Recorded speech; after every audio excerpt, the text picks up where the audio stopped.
including thousands of chemical weapons, large volumes of chemical and biological stocks, a number of missiles and warheads, a major lab equipped to produce anthrax.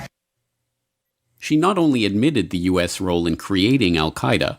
When the Soviet Union invaded Afghanistan, we had this brilliant idea that we were going to come to Pakistan and create a force of mujahideen, equip them with Stinger missiles and everything else to go after the Soviets inside Afghanistan. But then, despite this admission, as Secretary of State, her support of the war on Libya and the jihadis in Syria directly led to the rise of ISIS and the migrant crisis in Europe. The transition to democracy in Syria has begun, and it's time for Assad to get out of the way. President Assad is not indispensable, and we have absolutely nothing invested in him remaining in power. I think that based on definitions of war criminal and crimes against humanity, there would be an argument to be made that he would fit into that category.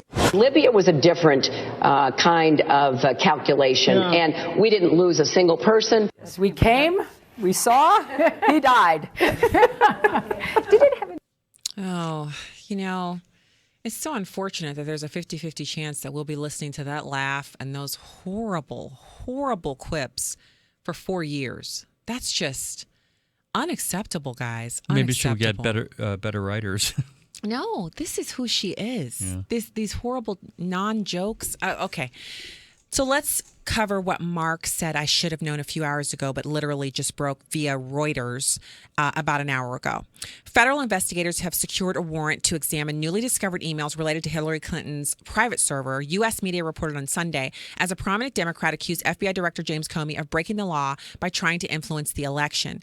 The warrant will allow the FBI to examine the emails to see if they're relevant to its probe of the private email server used for government work by Clinton, the Democratic presidential nominee, while she was Secretary of State from 2009 to 2013. And remember, the Benghazi investigation is how we even found out that Hillary Clinton was using a private email server. Everybody in the government knew, but nobody outside of the government was aware of that until the Benghazi investigation was opened up into the deaths of the 4 Americans at the Benghazi compound in Libya.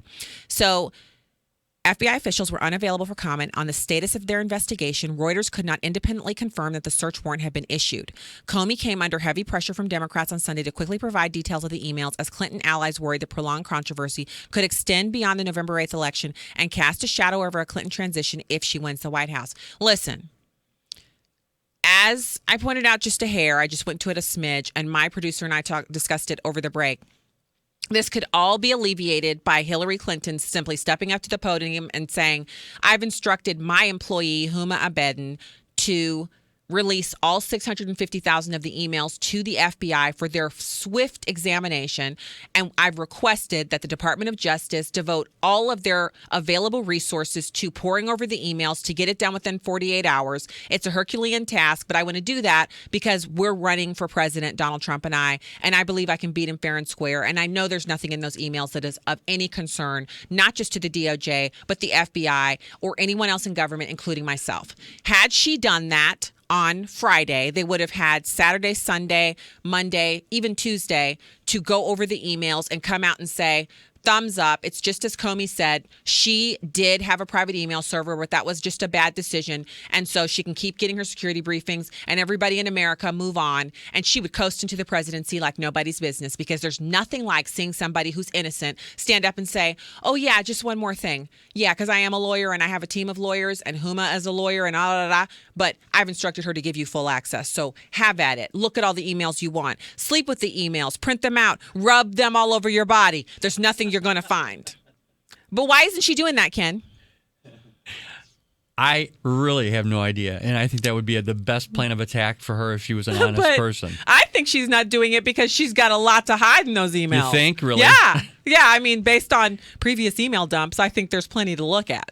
It's so frustrating, though, because as a citizen, you listen to this stuff and you think, where's the end? I mean, there is no end with them. What is it that she could do that could possibly get her thrown in jail? Yeah. I mean, is there anything? Is there anything? Is there? Donald Trump joked about shooting someone on Madison Avenue and still having people vote for him.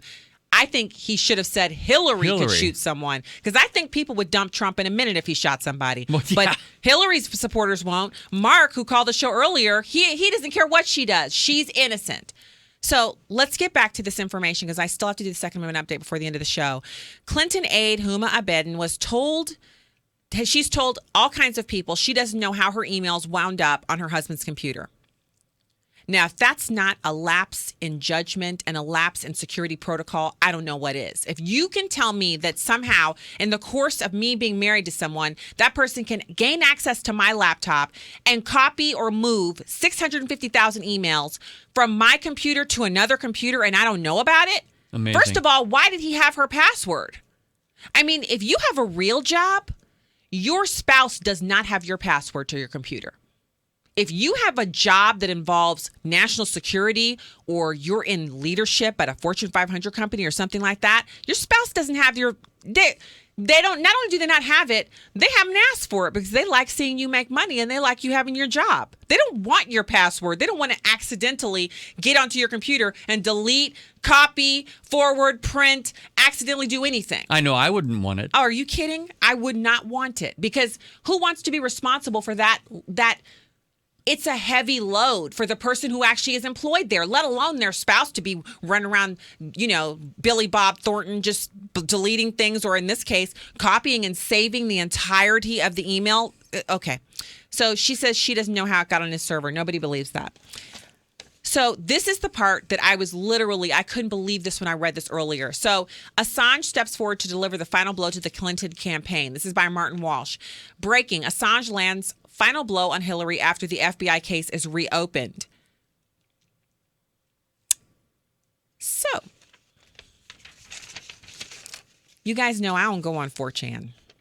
I mean, I'm a little bit crazy. I'm a little bit rock and roll, but I'm like that. Like I do not go on 4chan. Luckily, this guy did. So, the emails did not randomly appear out of nowhere and into the FBI's headquarters. It is being reported that the FBI received the emails from the hacking group Anonymous. About a month ago, the group released a statement on 4chan indicating that it had a major surprise coming towards the end of October. Here's their chat discussing what we can expect from them. So on 10/12, Anonymous posted, all 33,000 deleted emails are going to be released on November 1st, probably in 4 to 5 sets. These emails are going to be complete undoing of the Democratic Party. We're purposely holding them back so they can't have time to replace Hillary. Also, we're not Russian. Despite what CNN tells you, we already have inside info that Obama is literally going to start a war with Russia to cover up the crimes that are in the emails. Now remember, this is a chat. So this is not verifiable information other than these are their thoughts that they shared. So we're talking about Obama and Hillary being held for treason and ending up with the same terrorists that they have influenced by this time next year. I mean, this is some incendiary stuff. This is on 4chan and it's been posted by Anonymous. So they said the emails coming through the next 2 weeks, there are going to be 6 videos released, one that documents Hillary slandering and being a racist against a female African-American. The amount of hatred seen on her face in their community will be worse than 100 Trump tapes. And then skipping down, we've already delivered roughly 10,000, and this is obviously 10/12, so they've delivered more than 10,000 of these emails. This is 1/20th of the content we will be releasing, and we are saving the best for last. Wait a week and then look at the polls you guys are basing your arrogance upon. We also have information that 9 out of 10 of the polls that are posted from right before the debate to today have been sampled to show favor to HRC and create a false drop for Donald. We already covered that on the show. We knew that was happening. It's painfully obvious that the Clinton campaign is hurting. The only negative arguments and narratives they constantly push are the Trump tapes, which he was prepared for and immediately appeared to hurt him, but actually has helped him since it opened up his ability to use actual rape victims. I could go on, but I have to do the Second Amendment update. And this show at 2 hours, I can't believe it's almost over. But, I mean, did you see how fast I've had to talk? There's so much information. So much information. Yeah. Okay. Let's do the Second Amendment. Sponsored by Piasaw Armory. Not your average gun shop. Find out how they're different. Visit PiasawArmory.com today. It's the Stacy on the Right Show, and this is the Second Amendment Report. So Donald Trump was interviewed by the official NRA Q&A. This interview appears in the NRA America's First Freedom, which is one of the official journals of the NRA. Chris Cox asked a number of questions of the candidate. He asked how he evolved over time from supporting a federal ban on semi-automatic firearms to right now where he does not favor that. Donald Trump said, over the past 15 years, I've learned a great deal about how we can protect the good people of this country from those who mean to do us harm. Gun control is not the answer. Protecting the rights of law-abiding citizens is the answer. Furthermore, gun bans don't work. Studies were done after the 1994 assault weapons ban expired. They clearly showed that the ban didn't protect anyone and didn't reduce crime. So the next question was, as you know, the future of firearm freedom hangs in the balance with the passing of Supreme Court Justice Antonin Scalia, the author of Heller. The Supreme Court, it upholds the constitutional guarantee of the individual right to keep and bear arms. And he asked him, do you believe that the Second Amendment guarantees a fundamental individual right to own and use firearms for lawful purposes? And Donald Trump said, without question. Unlike Hillary Clinton, I believe the Second Amendment protects an individual right. And the D.C. gun ban overturned in Heller is exactly the kind of law the Second Amendment was meant to prohibit. Let me be clear about this. Heller wasn't about a reasonable restriction, as Clinton tries to argue. The D.C. law banned guns in the home. As a result, D.C. residents were completely defenseless against violent criminals. I'll have to post a link to this so you guys can see the rest of it. That's the whole show. Find me online, StacyOnTheRight.com. See you next week. This is the Stacy on the Right Show. Monster Jam. Hear the roar, feel the rush, and be there as they tear it up. Where the only thing bigger than the trucks is the air they catch. See Gravedigger, Max T, El Toro Loco, and more. Don't miss this live event that's part sport, part entertainment, and pure adrenaline. Lock in your seats early. Tickets are on sale now. Monster Jam, coming to the Dome at the America Center, December 3rd. Buy your tickets at monsterjam.com.